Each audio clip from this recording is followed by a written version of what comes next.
बहुत भल लगुच कौन मैं हॉकी मैच भी देखलु पूरा एत सुंदर ओडिशा को सजै नवीन बाबू बहुत बहुत धन्यवाद आ स्पोर्ट्स बहुत उन्नति होची तेणु बहुत खुशी लगुच।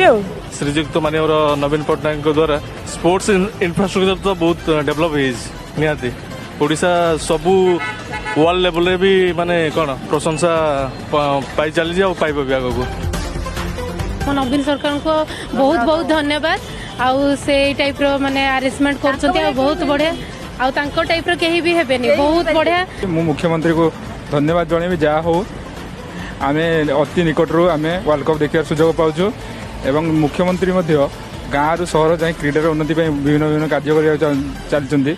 नवीन पट्टनायक जहाँ भी करुँच माने स्टाडियम धीरे धीरे डेभलप ही गलानी माने आगुरु स्टाडियम केमती थिला एबे केमती हेलानी। नवीन बाबू जेहेतु तांको प्रयास रे ओडिशा रे वोमेन्स फुटबॉल वर्ल्ड कप जेहेतु हेइजी आमे सेति गर्वित तांको पई आमे आज देखि पारुछु।